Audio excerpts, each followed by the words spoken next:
ก๋วยเตี๋ยวเรือหม้อไฟเยอะๆจ้าอืมอืม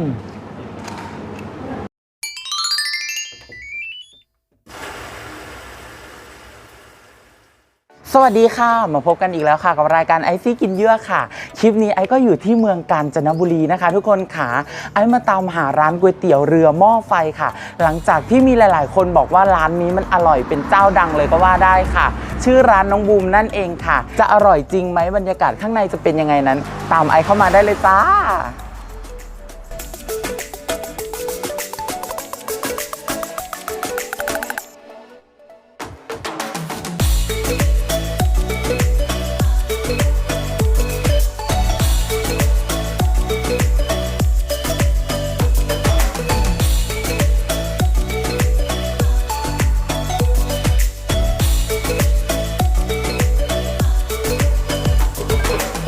อันนี้ก็จะเป็นในส่วนของก๋วยเตี๋ยวเรือหม้อไฟนะคะทุกคนค่ะตอนนี้ไอก็บุกครัวของทางร้านเข้ามาดูขั้นตอนการทำค่ะก็จะเป็นสไตล์แบบร้านบ้านๆชิวๆธรรมดาแบบแต่ลูกค้าเต็มร้านเลยนะคะ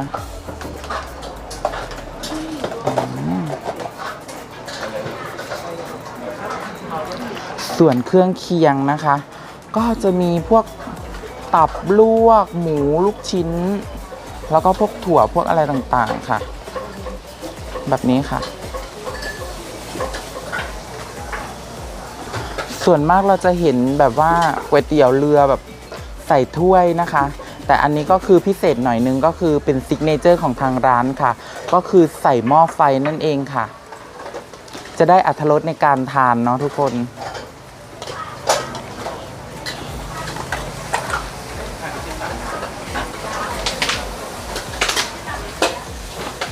นี่ค่ะขั้นตอนต่อไปก็จะเป็นขั้นตอนการใส่เครื่องเคียงต่างๆนะคะก็จะมีตับลวกลูกชิ้นหมูลวกโน่นนั่นนี่ตอนนี้ไอ้ก็กลืนน้ำลายแล้วค่ะทุกคนค่ะ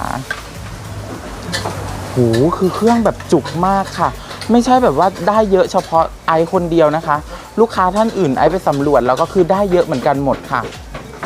แล้วขั้นตอนต่อไปก็จะเป็นการทำเป็นในส่วนของน้ำตกน้ำซุปนะคะนี่จ้าลวกเลือดแบบยั่วๆเลยค่ะ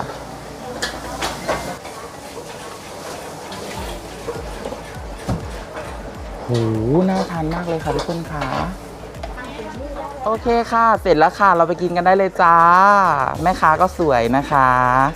อาหารได้แล้วค่ะทุกคนค่ะแต่ละอย่างคือน่าทานมากเลยค่ะไม่ว่าจะเป็นตำถาดแบบไซส์ยักษ์ใหญ่แบบนี้ค่ะแล้วก็จะมีในส่วนของผัดไทยหมี่กรอบค่ะแล้วก็จะมีในส่วนของขนมจีนน้ำยาทะเลนะคะและซิกเนเจอร์ของทางร้านค่ะคือก๋วยเตี๋ยวเรือหม้อไฟแบบนี้ค่ะเดี๋ยวไอ้จะลองกินเป็น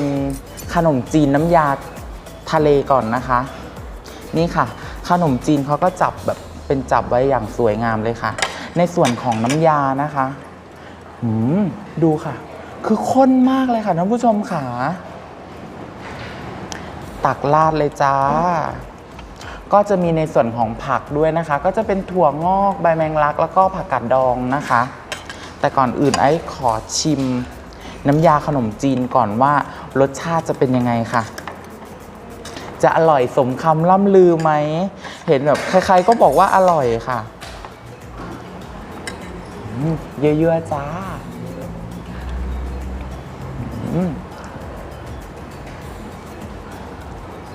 คือน้ำยาเขาเข้มข้นนะคะทุกคนค่ะรสชาติจัดจ้านแบบได้ที่เลยค่ะต้องกินใส่กับพวกของทะเลเนาะถึงจะเข้าคอนเซ็ปต์ขนมจีนน้ำยาทะเลเนาะทุกคนค่ะอันนี้ก็เป็นเมนูอีกเมนูหนึ่งที่แปลกก็ว่าได้ค่ะเพราะว่าเป็นครั้งแรกในชีวิตเลยค่ะที่ไอซ์เคยกินขนมจีนน้ำยาทะเลหลังจากไปกินอาหารมาทั่วทุกสารทิศไอซ์ก็ไม่เคยเห็นเมนูนี้ค่ะจัดว่าเด็ดค่ะแต่ที่แน่ๆตอนนี้ไอซ์แกะหอยไม่ออกค่ะ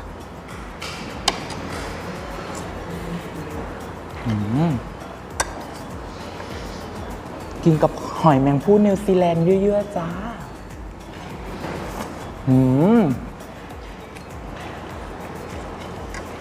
ฉ่ำ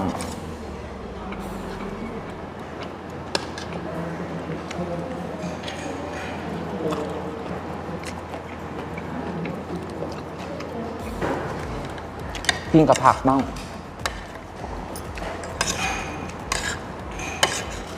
กินแบบคำโตๆไปเลยค่ะ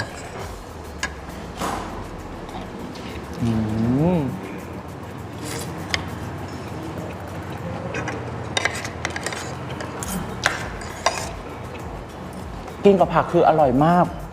จัดว่าเด็ดเลยค่ะ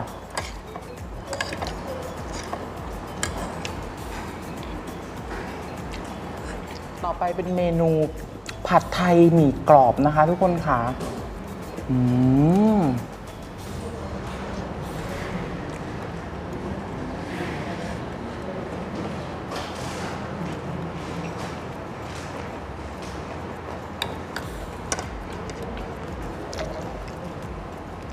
เมนูนี้ก็ต่างจากที่อื่นเหมือนกันค่ะ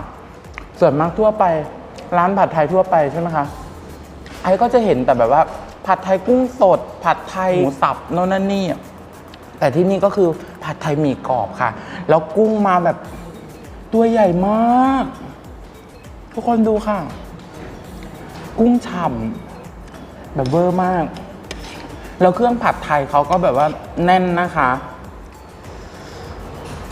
คือเครื่องเต็มพิกัดเลยค่ะ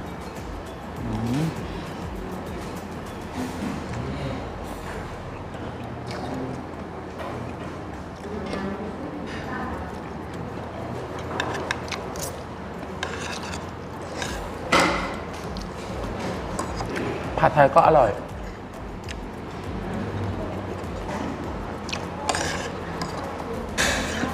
คือรสชาติเขาจัดจ้านเครื่องถึงอย่างเงี้ยค่ะ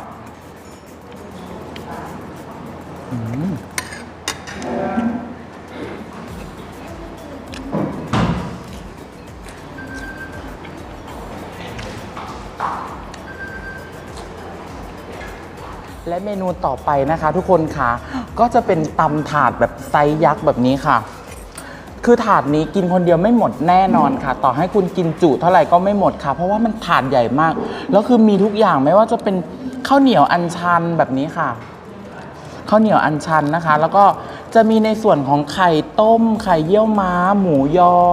ปีกไก่ทอดปลานิลทอดแล้วก็น้ำตกแล้วก็จะเป็นอันนี้น่าจะเป็นตำป่านะคะอันนี้ก็จะเป็นตำหอยแครงค่ะน่าทานอีกแล้วค่ะทุกคนค่ะเดี๋ยวไอ้ลองชิมน้ำปลาของทางร้านเขาดูก่อนค่ะ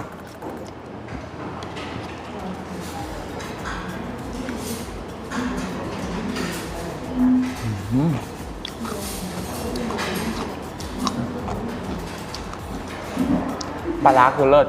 ไม่เหม็นค่ะส่วนมากปลาภาคกลางเขาก็จะกินแบบว่ากลิ่นหอมๆเนาะไม่เหม็นเหมือนคนอีสานกินเนาะคืออร่อยค่ะแต่รับประกันว่าถูกปากทุกคนแน่นอนค่ะ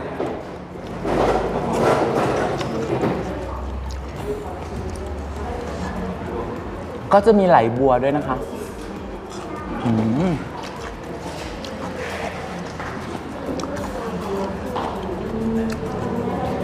หมูยอค่ะ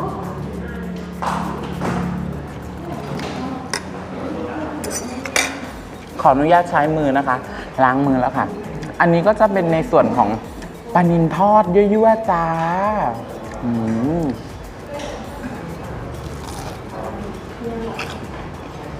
กรอบมาก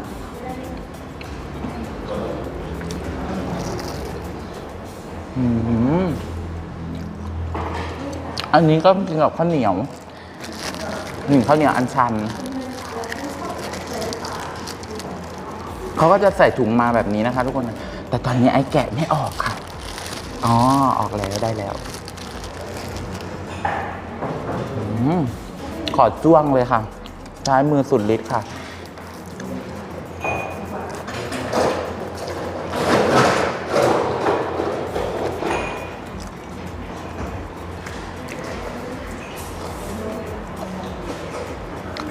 ก็จะมีน้ำจิ้มด้วยนะคะเดี๋ยวจิ้มน้ำจิ้มก่อน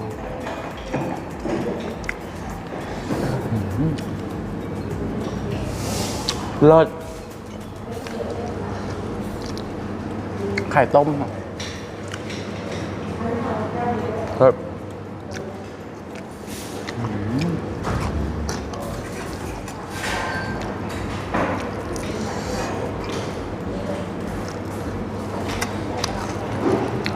ปลานิลทอดคืออร่อยมากค่ะ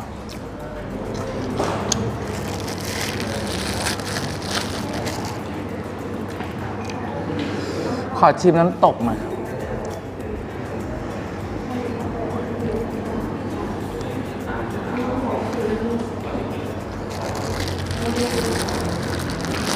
อร่อย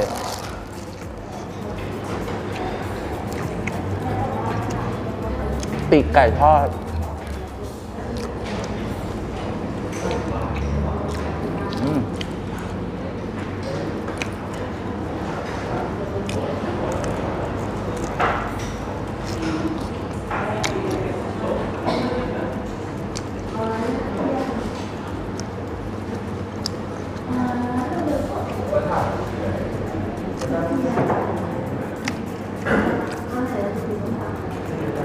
หอยแครงค่ะ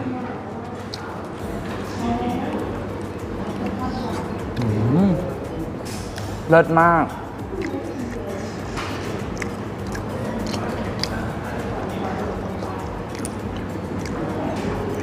หอยแครงคือขนาดไซส์ก็คือไม่ได้ใหญ่มากแต่เนื้อแน่นนะคะทุกคนค่ะคือการลวกก็คือลวกกำลังดีไม่สุกมากแล้วก็ไม่ดิบมากค่ะคือกลางๆสำหรับหลายๆคนก็อาจจะบอกว่าทำไมไอ้กินอะไรไอ้ก็บอกว่าอร่อยหมดก็คือมันอร่อยจริงนะคะไอ้ไม่ได้อวยนะคะและเมนูสุดท้ายนะคะเป็นซิกเนเจอร์ของทางร้านค่ะคือก๋วยเตี๋ยวเรือหม้อไฟค่ะเดี๋ยวไอ้จะลองชิมดูค่ะว่าอร่อยไหมแต่ก่อนอื่นไอ้ขอชิมน้ำซุปแบบน้ำซุปเข้มข้นมากเลิศ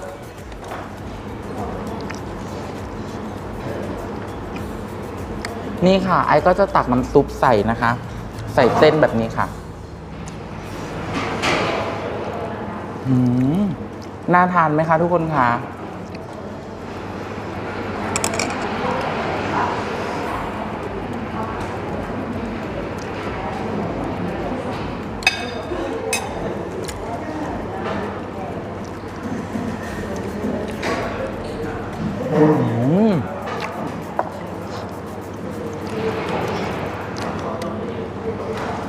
อร่อยค่ะ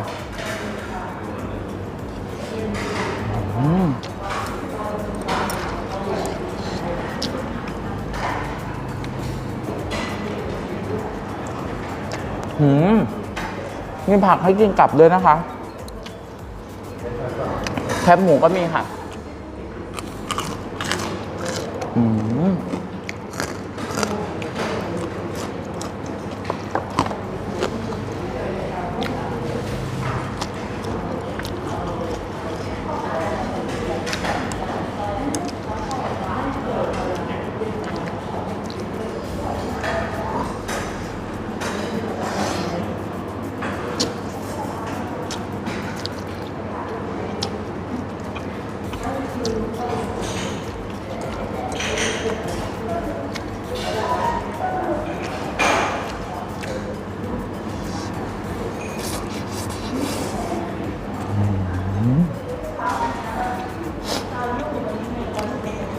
กินแบบไม่พูดเลยค่ะทุกคนค่ะ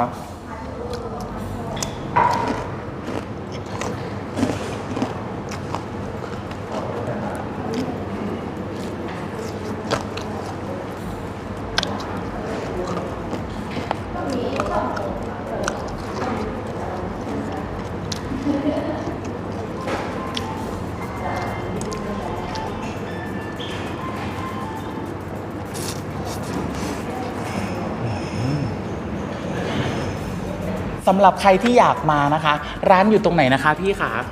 ร้านของเรานะครับพิกัดอยู่ที่บ้านยางนะครับตำบลท่ามะขามนะครับมาง่ายๆก็คือมาทางเส้นโค้งประปานะครับเจอเซเว่นที่2ตรงมีสะพานสุดใจนะครับข้ามสะพานสุดใจแล้วก็เลี้ยวขวา วิ่งตรงมาเรื่อยๆประมาณ 800 เมตร หรือจะเข้า Google Map ก็ได้ว่า ใช่ครับ ชื่อร้านอะไรคะ เปิด Google Map ก็ได้ครับ ที่ร้านของเราจะเป็นชื่อก๋วยเตี๋ยวเรือน้องบูม ก๋วยเตี๋ยวเรือน้องบุ๋มนั่น นะ เอ ครับ งค่ะ กดเข้าไปเลยครับ แล้วก็กดนำทางได้เลย ค่ะโอเคค่ะ วันนี้ก็ขอบคุณมากๆนะคะ พี่อาหารอร่อยมากเลยค่ะ ครับผมขอบคุณน้องไอ โอ ด้วย เค นะค ค่ะ รับ ได้เลยค่ะ คลิปนี้ไอก็ไปแล้วค่ะ บ๊ายบาย